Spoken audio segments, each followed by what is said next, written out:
The price of fuel inside North Korea has plummeted over the last month or so, and that's thanks to an influx of fuel coming into the country from Russia.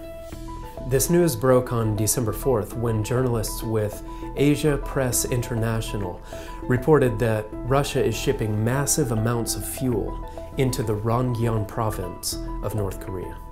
This influx of fuel is so substantial that since early November, the price of diesel oil has fallen by about 60% in North Korea, and during that same time frame, the price of gasoline has fallen by more than 25%. This is a great quantity of oil, and it's also noteworthy that it's coming into North Korea's Ronggyeon province because Ronggyeon does not border Russia.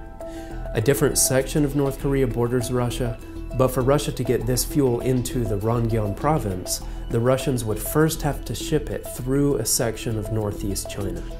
So this shows that China is at a minimum complicit in this fuel underhandedly flooding into North Korea.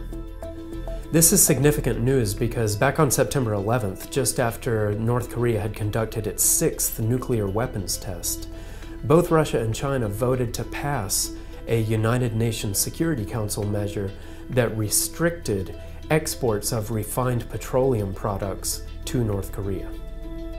So both Moscow and Beijing signed on to those UN measures, and as a result, the price of fuel in North Korea skyrocketed during late September and October. By early November, those prices were very high, indicating that the economic pressure that the United States and the United Nations were hoping to apply on North Korea was reaching a meaningful level. But this is apparently around the time when that Russian fuel began to arrive in North Korea via China, and the numbers show that that Russian fuel really is reducing that economic pressure on the North. This is not the first time that Russia and China have thrown economic lifelines to North Korea.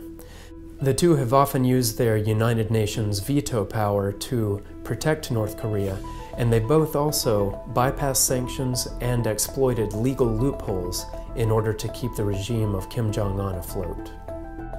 Trumpet editor-in-chief Gerald Flurry has recently said that it is actually Russia and China that the world should be more concerned about than North Korea, and that's in large part because it is these two nations, Russia and China, that really allow North Korea to behave as dangerously as it does.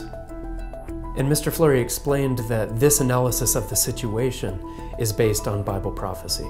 In a September 13th message, he said, quote, "The Bible's prophecies show that, in a sense, the North Korea crisis is a massive distraction from the real threat posed by China and Russia. These powerful Asian nations are the only reason North Korea is able to operate so freely. And Bible prophecy shows that they pose a threat many times greater than the one from North Korea." The Bible prophecies that Mr. Flurry is referring to are found mainly in the book of Revelation and in Ezekiel chapters 38 and 39, and also in Daniel 11. These books and chapters show that Russia will very soon end up leading a vastly powerful military bloc, and that China will be in sort of a secondary leadership position in that bloc. The prophecies show that smaller Asian nations such as North Korea will be assimilated into that Russian-led Asian military bloc, and they will lend their military might to it, but they will not be major players.